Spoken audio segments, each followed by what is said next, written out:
हमारे प्यारे नबी उस समय अभी दुनिया में पैदा नहीं हुए थे। वह जमाना अरब समाज का वह दौर था जब हर तरफ अंधकार छाया हुआ था। उस दौर को अय्याम ए जाहिलियाह कहा जाता था, यानी अज्ञानता का दौर। अरब समाज में उस समय कोई कानून, नियम या नैतिकता नहीं थी। बेहयाई, गंदगी और अश्लीलता से पूरा समाज भरा हुआ था। उस समय औरतों के कोई अधिकार नहीं थे। उन पर विभिन्न प्रकार के अत्याचार किए जाते थे, यहाँ तक कि कई बार बेटियों को जिंदा दफन कर दिया जाता था। लोगों के दिलों में जरा भी प्रेम, दया या हमदर्दी नहीं थी। औरतों को मात्र भोग की वस्तु समझा जाता था। यहाँ तक कि बाजारों में पुरुष और महिलाओं को गुलाम और बांदी बनाकर बेचा जाता था। उस समय विभिन्न क्षेत्रों से मुसलमान खाने काबा का तवाफ करने के लिए मक्का आते थे, लेकिन खाने काबा के अंदर 360 मूर्तियां रखी हुई थीं, क्योंकि उस समय मक्का में मुसलमानों के साथ साथ ईसाई, यहूदी और विभिन्न कबीलों के लोग भी व्यापार के लिए स्थायी या अस्थायी रूप से बसे हुए थे। उनमें काफिरों और मुशरिकों की संख्या अधिक थी। इसी कारण उनका दबदबा सब पर बना हुआ था। फिर 570 ईस्वी का समय आया जब मक्का के प्रधान नबी करीम के दादा और कुरैश कबीले के सरदार अब्दुल मुत्तलिब थे, जो खाने काबा की देखभाल के जिम्मेदार भी थे। उस समय नबी अपनी माता आमिना के गर्भ में थे। इसी दौरान एक दिन अरब में एक बड़ी हाथियों की सेना दिखाई दी, जो धीरे धीरे मक्का की ओर बढ़ रही थी। लोग उनके भय से अपने घर बार छोड़कर भागने लगे थी, क्योंकि वे उनका मुकाबला करने की ताकत नहीं रखते थे। यहां तक कि वह सेना कई मक्का वासियों को कैद करके उन पर जुल्म और अत्याचार करने लगी और नबी के दादा अब्दुल मुत्तलिब के 200 ऊंटों सहित मक्का के सभी ऊंट छीन लिए, ताकि कोई उनसे लड़ न सके। उसी समय नबी के चाचा अब्बू तालिब आकर अब्दुल मुत्तलिब को मक्का की स्थिति से अवगत कराते हैं और कहते हैं, अब्बा, हम उस हाथियों की सेना से लड़ नहीं सकते, इसलिए हमें उनके सामने हथियार डाल देने चाहिए। तब अब्दुल मुत्तलिब अपने बेटे अबू तालिब को लेकर हाथियों की सेना के सरदार से मिलने के लिए रवाना होते हैं। इस सेना का सेनापति था मक्का के पड़ोसी क्षेत्र यमन का शासक अबरहा। वह बहुत शक्तिशाली और प्रभावशाली था। हालांकि अरब समाज उस समय अंधकार में डूबा हुआ था, लेकिन दुनिया के अधिकांश लोग जान चुके थे कि इस्लाम ही सबसे उच्च, सच्चा और शांति का धर्म है। इसी कारण विभिन्न क्षेत्रों के लोग इस्लाम स्वीकार कर रहे थे और समूहों में हज के लिए मक्का आते थे। इस्लाम और खाने काबा की यह लोकप्रियता देखकर अबरहा ने अपनी शक्ति के बल पर यमन की राजधानी सना में खाने काबा जैसा एक गिरजाघर बनाया, क्योंकि वह चाहता था कि लोग ईसाई धर्म स्वीकार करें और उसके बनाए हुए गिरजे में अधिक से अधिक आएं। लेकिन जब अबरहा ने देखा कि उसकी इच्छा पूरी नहीं हो रही थी, तो वह अत्यंत क्रोधित हो गया और उसने निर्णय कर लिया कि वह खाने काबा को ढा देगा। फिर अबरहा 60,000 सैनिकों और 13 हाथियों के साथ मक्का की ओर रवाना होता है। उसी समय अब्दुल मुत्तलिब उसके पास पहुंचकर उससे कहते हैं, मैं तुम्हें चेतावनी देता हूं, जिस घर को तुम गिराना चाहते हो वह अल्लाह का घर है, इसलिए इस खतरनाक काम से बाज आ जाओ। लेकिन अबरहा ने उनकी बात सुनने से इनकार कर दिया। तब अब्दुल मुत्तलिब ने उससे कहा, तुम मेरे ऊंट वापस कर दो। यह सुनकर अबरहा हैरान हो गया और बोला, मैं तुम्हारे पवित्र उपासना स्थल को गिराने आया हूं, जहां तुम्हारे पूर्वज पूजा करते रहे हैं। इससे तुम्हारी इज्जत और पहचान मिट्टी में मिल जाएगी। मगर तुम्हें इसकी कोई चिंता नहीं, तुम सिर्फ अपने ऊंट वापस लेने आए हो। तब अब्दुल मुत्तलिब ने उत्तर दिया, मैं अपने ऊंटों का मालिक हूं, इसलिए मैं उन्हें लेने आया हूं। लेकिन इस मक्का और खाने काबा का असली मालिक अल्लाह है। निश्चित रूप से मुझे विश्वास है कि अल्लाह स्वयं ही इस काबा की रक्षा करेगा। अबरहा ने उत्तर दिया, आज मैं यह भी देखना चाहता हूं कि तुम्हारा अल्लाह किस तरह मेरे हाथों से खाने काबा को बचाता है। फिर अबरहा ने अब्दुल मुत्तलिब को उनके ऊंट वापस कर दिए और अब्दुल मुत्तलिब अपने घर लौट आए। अगले दिन सुबह अबरहा अपनी हाथियों की सेना के साथ मक्का में प्रवेश करने के लिए बढ़ रहा था, लेकिन जैसे ही हाथी खाने काबा की सीमा में पहुंचे, वे आगे बढ़ने के लिए तैयार नहीं थे। ऐसा लगा जैसे उनके पैर पत्थर के हो गए हों और किसी चीज में जकड़े हुए हों। अबरहा और उसके सैनिक चालाकी से जबरदस्ती हाथियों का रुख मोड़ देते हैं और उन्हें अच्छा अच्छा खाना खिलाते हैं।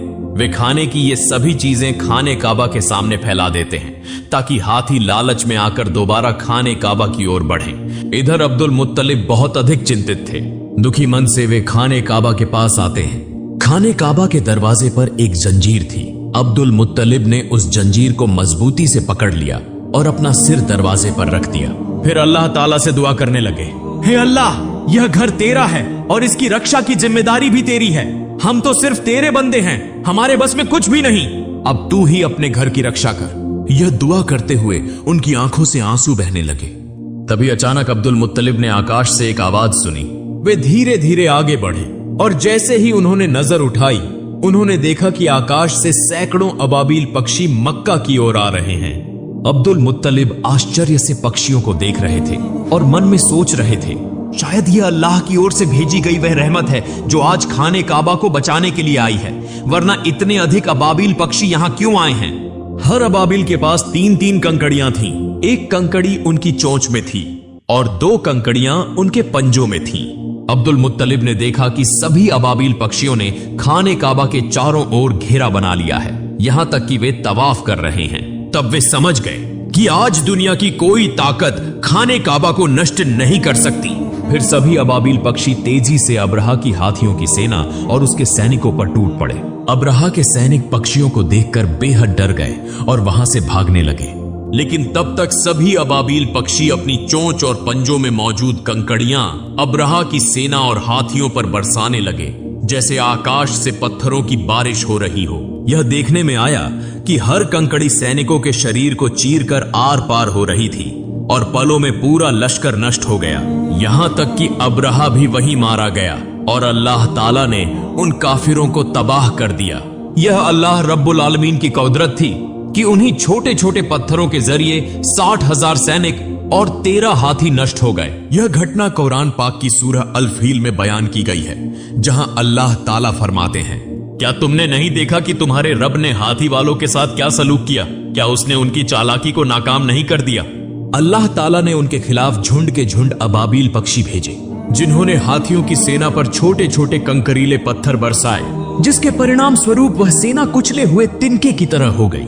इसी तरह उस दिन अल्लाह ताला ने खाने काबा की रक्षा की। इस घटना के लगभग 2 महीने बाद एक रात एक अद्भुत घटना घटी। मक्का के लोग अपनी अपनी व्यस्तताओं में लगे हुए थे। उसी रात नबी करीम के दादा अब्दुल मुत्तलिब खाने काबा की छत पर खड़े थे। अचानक उन्होंने आकाश पर एक चमकदार रोशनी देखी जो पूरे अरब, पूर्वी क्षेत्रों और पूरी दुनिया में फैल रही थी। यह दृश्य देखकर अब्दुल मुत्तलिब हैरान रह गए और तेजी से नीचे उतरे। जब वे खाने काबा के अंदर पहुंचे तो उन्होंने देखा कि वहां मौजूद 360 मूर्तियां जो विभिन्न मूर्ति पूजकों ने रखी थी, स्वतः गिरकर टूट रही थीं। वे खाने काबा से बाहर निकले तो उन्होंने यह दृश्य भी देखा कि कूफा और शाम के बीच पानी का प्रवाह शुरू हो चुका है, जबकि कई वर्षों से वहां पानी का नामो निशान तक नहीं था। उसी समय उनकी नजर अपने घर की ओर पड़ी। वे देखते हैं कि उनके घर से एक अजीब रोशनी निकल रही है, ऐसी रोशनी जो उन्होंने पहले कभी नहीं देखी थी। अब्दुल मुत्तलिब धीरे धीरे अपने घर की ओर बढ़ने लगे और जैसे ही वे दरवाजे के करीब पहुंचे, उन्होंने देखा कि अन्य बीबी आमिना की गोद में एक नूरानी बच्चा मौजूद है, जिसके शरीर से असाधारण रोशनी निकल रही है। यह दृश्य देखकर अब्दुल मुत्तलिब की आंखों से आंसू बहने लगे, क्योंकि इस अंधकारमय अरब समाज में चिराग बनकर आने वाले प्यारे नबी हजरत मोहम्मद दुनिया में तशरीफ ला चुके थे। अगले दिन अब्दुल मुत्तलिब ने अपने प्यारे नवासे की अकीकी की, ऊंट ज़बह किया और गरीबों व जरूरतमंदों को खाना खिलाया। इस मौके पर उनके बेटे अबू तालिबा भी उनकी मदद कर रहे थे। इसी दौरान नबी के चाचा अबू लहबा वहां पहुंचे, मगर जब उन्हें पता चला कि उन्हें गरीबों के साथ बैठकर खाना पड़ेगा तो वे दरवाजे से ही वापस लौट गए, क्योंकि अबू लहब बहुत घमंडी इंसान था। इधर हजरत आमिना के सीने में दूध नहीं था, इसलिए नबी करीम को दूध पिलाने के लिए एक आदाई को बुलाया गया। वह दाई दरअसल अबू लहब की पत्नी की बांदी थी। जब अबू लहब घर वापस आया तो उसकी पत्नी ने उससे गुस्से में झगड़ा किया कि तुमने मेरी बांदी को यह काम करने क्यों दिया, क्योंकि असल में भी अबू लहब की पत्नी भी बहुत घमंडी औरत थी। दूसरी ओर यहूदी विद्वान एक स्थान पर बैठकर आपस में चर्चा कर रहे थे। वे यह समझ चुके थे कि जरूर कोई खास बच्चा पैदा हुआ है, क्योंकि वो उनकी धार्मिक किताबों में इसका उल्लेख था। जिस रात प्यारे नबी का जन्म हुआ, उस रात आकाश पर जो प्रकाश प्रकट हुआ, उसे देखकर यहूदी और ईसाई विद्वान समझ गए थे कि वह बच्चा दुनिया में आ चुका है। मगर ये यहूदी सबसे अधिक चिंतित थे, क्योंकि उनमें से किसी भी यहूदी के घर ऐसा बच्चा पैदा नहीं हुआ था। तो फिर वह बच्चा कौन हो सकता है? इसीलिए यहूदी सरदारों ने कई बच्चों को खरीदने की कोशिश की ताकि उस बच्चे को अपनी जाति में शामिल कर सकें। बल्कि उन्होंने कई धोखेबाज औरतों को पैसे देकर वो आदेश दिया कि वे किसी खास निशानी के माध्यम से उस नबी को खोजें। कुछ दिनों बाद बच्चों के नाम रखने का एक समारोह हो रहा था। वहां कई बच्चों के नामों की घोषणा की जा रही थी और सभी लोग खुशियां मना रहे थे। इसी सभा में अब्दुल मुत्तलिब भी आए, अपने प्यारे नवासे को गोद में लिया और उसका नाम रखने के लिए आगे बढ़े। अब्दुल मुत्तलिब पहले उस काले पत्थर पर हाथ रखते हैं, तभी खाने काबा के दरवाजे का कुंडा दरवाजे पर खुद ब खुद टकराने लगता है और नन्हे नबी के शरीर से नूर की किरणें निकलने लगती हैं। अब्दुल मुत्तलिब सबके सामने खड़े होकर बच्चे का नाम मोहम्मद रखने की घोषणा करते हैं। यह सुनकर वहां मौजूद विभिन्न कबीलों के लोग हैरान रह जाते हैं और कहने लगते हैं, यह कैसा नाम है? यह तो हमारे किसी देवी या देवता के नाम से नहीं मिलता। वास्तव में उन्होंने इससे पहले मोहम्मद नाम कभी नहीं सुना था, इसीलिए लोग आपस में इस नाम पर बहस करने लगे। तभी नबी के चाचा अबू तालिबा आगे आते हैं और कहते हैं, ए लोगो, चुप हो जाओ। यह बच्चा मोहम्मद के नाम से जाना जाएगा और तुम लोग इस नाम को कभी भी बदल नहीं सकते। यह कहकर उन्होंने सबको शांत करा दिया और सभी ने उनकी बात मान ली। फिर देखा गया कि अबू लहब अपनी कट पत्नी की बांदियों को वापस लेने आया था, जिसने नबी करीम को सबसे पहले दूध पिलाया था। अब नबी भूखे थे मगर उन्हें दूध नहीं मिल रहा था। यह देखकर अब्दुल मुत्तलिब सीधा अबू लहब के पास गए और उससे इसका कारण पूछा। अबू लहब कहने लगा, यह बांदी मेरी पत्नी ने मुझे तोहफे में दी थी, इसलिए इसकी मालकिन मेरी पत्नी है। यह सुनकर अब्दुल मुत्तलिब गुस्से में आ गए और कहा, तुम मोहम्मद के चाचा होकर भी ऐसी बात कर रहे हो, जबकि मैं तो मोहम्मद के लिए अपनी जान भी देने को तैयार हूँ, मगर अल्लाह ही सबसे बड़ा रक्षक है। इसीलिए नबी करीम ज्यादा दिनों तक दूध के बिना नहीं रहे। उस समय अरबों की परंपरा थी कि बच्चे के जन्म के बाद उसे दूध पिलाने और पालन पोषण के लिए देहाती औरतों को सौंप दिया जाता था, ताकि वह खुली हवा में पलकर मजबूत हो। इसका एक और लाभ यह था कि बच्चे को शुद्ध अरबी भाषा सिखाई जाती थी। उन बंजारिन महिलाओं को इस सेवा के बदले अच्छा इनाम भी दिया जाता था। हर साल रेगिस्तानी महिलाएं मक्का आती थीं ताकि बच्चों को गोद ले सके। इस साल भी कई महिलाएं अपने पतियों के साथ मक्का पहुंची थीं। उनमें एक जोड़ा ऐसा भी था जो रास्ते की भीषण गर्मी के कारण थक चुका था और उनका ऊंट भी कमजोर हो चुका था। मजबूरी में उन्होंने सबसे पहले अपना ऊंट सस्ते दामों में बेच दिया और फिर बच्चे की तलाश में निकल पड़े, क्योंकि वे देर से पहुंचे थे। इसलिए दूसरी महिलाएं पहले ही सभी बच्चों को ले चुकी थीं। यह देखकर उनका दिल उदास हो गया। इसी दौरान जब कसाई उनके बेचे हुए ऊंट को ज़िबह करने लगा तो अचानक ऊंट खड़ा हो गया, भागने लगा और सीधा नबी करीम के घर में प्रवेश कर गया। यह देखकर वह महिला भी ऊंट के पीछे पीछे दौड़ती हुई नबी के घर पहुंच गई। नबी करीम की माता हजरत आमिना उस महिला को थका हुआ और भूखा देखकर उसे अपने घर में भोजन के लिए ले जाती है और अपने बच्चे को पालने में लिटा देने के लिए कहती है। जब वह महिला अपने बच्चे को पालने में रखने लगती हैं, तो अचानक वह नन्हे मोहम्मद को देखती हैं, जिनके शरीर से नूर की किरणें चमक रही थीं।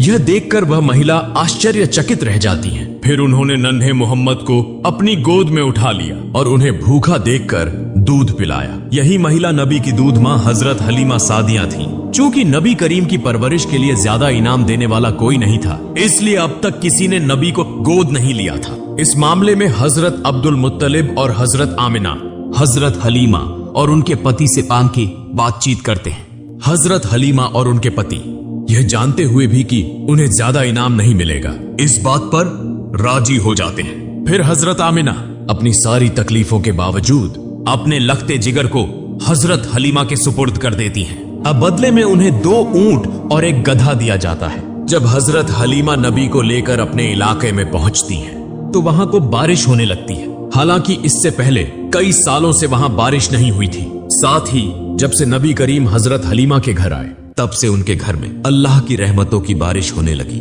यूं 2 साल का अरसा गुजर गया। जब मुआहिदे की मुद्दत पूरी हो गई, तो हजरत हलीमा और उनके पति नबी करीम को वापस उनकी मां हजरत आमिना के पास ले आते हैं। जैसे ही नबी आते हैं, तो खाना ए काबा नूर से जगमगा उठता है। दूसरी तरफ हजरत आमिना अपने बेटे को देखकर खुशी से रो पड़ती हैं। लेकिन इसी वक्त काबा के आसपास एक महामारी फैल चुकी थी। साथ ही हजरत अब्दुल मुत्तलिब को खबर मिलती है कि बन यहूदी अब भी नबी को तलाश करने की कोशिश कर रहे हैं। किसी भी खतरे से बचाने के लिए हजरत अब्दुल मुत्तलिब दोबारा नबी को हजरत हलीमा के पास भेज देते हैं। फिर और 2 साल गुजर जाते हैं। अचानक एक दिन हजरत हलीमा सख्त बीमार हो जाती हैं। वहां के हकीम और जादूगर उन्हें ठीक करने की कोशिश करते हैं, लेकिन कोई फायदा नहीं होता। यह देखकर नबी जादूगरों को वहां से हटा देते हैं। जैसे ही नबी हजरत हलीमा का हाथ पकड़ते हैं, वह अचानक पूरी तरह से सेहतमंद हो जाती है। यह देखकर जादूगर हैरान हो जाते हैं और तुरंत वहां से चले जाते हैं। और लेकिन वे समझ चुके थे कि यही वह खास बच्चा है, इसीलिए उन्होंने यह खबर यहूदियों को दे दी। यह सुनकर नबी को पकड़ने के लिए दुश्मनों ने हजरत हलीमा के घर पर हमले शुरू कर दिए। हजरत हलीमा और उनके पति ने नबी को बचा लिया, मगर वे आने वाले खतरों को भांप चुके थे। इसीलिए हजरत हलीमा के पति नबी को लेकर मक्का के एक पहाड़ की तरफ रवाना हो गए। मगर इस बार जब नबी को ले जाया जाने लगा तो हजरत हलीमा रो पड़ी। जब हजरत अब्दुल मुत्तलिब को यह खबर मिली तो वे नबी के पास पहुंचे और फिर नबी के साथ एक गुफा में तकरीबन 1 साल गुजार दिया। जब नबी वहां मौजूद थे तो ये से पूरा रेगिस्तान जिंदगी से भरपूर हो गया था। फिर एक दिन हजरत आमिना इस गुफा से नबी को लेकर मदीना आती हैं ताकि अपने रिश्तेदारों से मुलाकात करें और नबी के बीवी वालिद हजरत अब्दुल्लाह की कब्र की जियारत करें। दरअसल नबी करीम की पैदाइश से 2 महीने पहले हजरत अब्दुल्लाह तिजारत के सिलसिले में मदीना आए थे, जहां वह बीमार हो गए और इंतकाल कर गए। इसीलिए मदीना में ही उन्हें दफन किया गया था।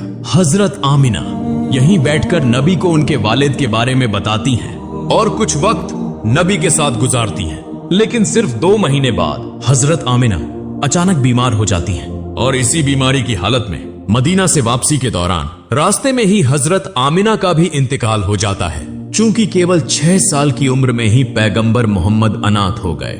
लेकिन इसी दौरान जब यहूदियों ने पैगंबर पर हमला करने की कोशिश की तो पैगंबर मोहम्मद के चाचा हजरत अबू तालिब ने उन्हें रोक दिया। इसके बाद हजरत अबू तालिब पैगंबर को लेकर मक्का वापस आए और उन्हें उनके दादा हजरत अब्दुल मुत्तलिब के सुपुर्द कर दिया। पैगंबर मोहम्मद और हजरत अब्दुल मुत्तलिब हमेशा साथ रहते थे, यहां तक कि काबा की देखभाल, हज के लिए आने वाले जायरीनों की सेवा में पैगंबर अपने दादा की मदद किया करते थे।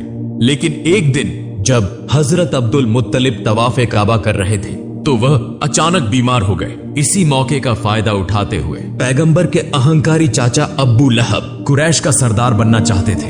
लेकिन जल्द ही हजरत अब्दुल मुत्तलिब पैगंबर को हजरत अब्बू तालिब के हवाले कर देते हैं। कुछ दिनों बाद हजरत अब्दुल मुत्तलिब का इंतकाल हो जाता है। चूंकि केवल 8 साल की उम्र में पैगंबर मोहम्मद बिल्कुल अकेले हो जाते हैं। इसके बाद पैगंबर अपने चाचा हजरत अबू तालिब के साथ मक्का में रहने लगते हैं। वहां पैगंबर को बकरियां चराने सहित विभिन्न काम करते थे। लेकिन एक दिन पैगंबर देखते हैं कि उनके अहंकारी चाचा अबू लहब सुवैबा नाम की एक बांदी को किसी दूसरे के हाथों बेच रहे हैं। सुवैबा का पति अबू लहब से बार बार विनती करता है कि वह उसे न बेचें क्योंकि वह बीमार थी। अबू लहब जवाब में कहते हैं, अगर तुम मेरे पैसे वापस कर दो तो मैं उसे नहीं बेचूंगा। तभी पास खड़े पैगंबर कहते हैं, चाचा आप उन सुवैबा को आजाद कर दें, मैं खुद आपकी रकम वापस कर दूंगा। पैगंबर मोहम्मद की इस महान दरिया दिली की वजह से सुवैबा को आजाद कर दिया जाता है। दरअसल सुवैबा वही महिला थी जिन्होंने सबसे पहले पैगंबर मोहम्मद को दूध पिलाया था। फिर एक और दिन पैगंबर मोहम्मद देखते हैं कि एक व्यक्ति अपनी बेटी को जिंदा दफनाने के लिए ले जा रहा है। इस दौरान उसकी पत्नी अपने पति के पैरों को पकड़कर रो रही थी और उससे विनती कर रही थी कि वह ऐसा न करे। पैगंबर मोहम्मद उस नन्ही बच्ची को गोद में लेकर उस व्यक्ति के पास आते हैं और उसे समझाते हैं कि बेटी माता पिता के लिए रहमत होती है। पैगंबर की बातें सुनकर उस व्यक्ति का दिल मोहब्बत और रहमत से भर जाता है और वह अपनी बेटी को खुद अपनी गोद में उठा लेता है। इस तरह समय बीतता गया और पैगंबर की उम्र 12 साल हो गई। इधर उनके चाचा अब्बू तालिब चूंकि एक व्यापारी थे तो अरब की परंपरा के अनुसार वह हर साल शाम सीरिया की यात्रा किया करते थे। इस बार पैगंबर ने जिद की कि वह भी सादी अपने चाचा के साथ शाम जाना चाहते हैं। चूंकि यात्रा की शुरुआत हुई, रास्ते में वे बुसरा नामक एक जगह पर रुके जहां एक चर्च में एक यहूदी धर्मगुरु रहता था। उसने पैगंबर और उनके चाचा अब्बू तालिब सहित पूरे काफिले को खाने की दावत दी। जब उसने नन्हे मोहम्मद को देखा तो वह तुरंत समझ गया कि यही आखिरी और सबसे महान पैगंबर हैं। यह वही बात थी जो उनकी धार्मिक किताबों में लिखी थी, जो उन्होंने अपनी आध्यात्मिक दृष्टि से महसूस की थी। फिर उसने हजरत अबू तालिब से कहा, मोहम्मद तुम्हारी पनाह में है, इसलिए तुम्हें और ज्यादा सतर्क रहने की जरूरत है। और यह भी कहा कि तुम्हें मोहम्मद को लेकर शाम नहीं जाना चाहिए, क्योंकि वहां के यहूदी उन्हें नुकसान पहुंचा सकते हैं। यह सुनकर हजरत अबू तालिब ने अपना इरादा बदल दिया और वे वापस मक्का लौटने लगे। लेकिन रास्ते में वे उस यहूदी धर्मगुरु को घायल अवस्था में देखते हैं, जिसने बार बार पैगंबर मोहम्मद को नुकसान पहुंचाने की कोशिश की थी। यह देखकर पैगंबर अपनी सवारी से उतरते हैं और उस यहूदी के मुंह में पानी डालते हैं, फिर उसे समुद्र के करीब ले आते हैं। वहां पैगंबर देखते हैं कि एक महिला और उसके 2 बच्चों को जंजीरों से बांधकर एक मूर्ति के सामने रखा गया था, ओबली के लिए। दूसरी तरफ वहां के मछुआरों का कबीला पूजा कर रहा था, ताकि उनका देवता यह बलि स्वीकार करे और उन्हें अपार धन प्रदान करे। लेकिन जब प्यारे पैगंबर हजरत मोहम्मद ने यह दृश्य देखा, यह देखकर वहां के मछुआरों ने पैगंबर को रोकने की कोशिश की, मगर तभी समुद्र की एक जबरदस्त लहर उठी, जिसकी तीव्रता से वह मूर्ति जमीन पर गिरकर टुकड़े टुकड़े हो गई। यह दृश्य देखकर वहां के पुजारी डरकर अपने घरों में छुप गए। कुछ देर बाद जब वह समुद्री तूफान थमा, तो लोगों ने देखा कि असंख्य मछलियां तट पर इकट्ठा हो गई हैं। यह देखकर मछुआरे हैरान रह गए और जल्दी से वे मछलियां पकड़ने में व्यस्त हो गए। दूर खड़ा वह यहूदी धर्मगुरु भी यह सब देखकर दंग रह गया। वास्तव में यह सब पैगंबर की दुआ की बरकत से हुआ था और यह अल्लाह ताला की कुदरत की एक निशानी थी। अंतिम दृश्य में दिखाया जाता है कि हजरत अबू तालिब बूढ़े हो चुके हैं और वे काबा के सामने खड़े होकर मक्का के सभी लोगों को बुला रहे हैं कि बिना किसी झगड़े के इस्लाम के रास्ते पर लौट आएं और एक शांतिपूर्ण जीवन व्यतीत करें। और लेकिन तब भी मक्का के कुछ सरदार हजरत अबू तालिब और हजरत मोहम्मद को झूठा साबित करना चाहते थे। लेकिन उस समय तक मक्का के अधिकांश लोग यह समझ चुके थे कि हजरत मोहम्मद ही आखिरी और सबसे महान पैगंबर हैं और ये उनका धर्म ही सबसे सच्चा, सबसे महान और शांति का धर्म है।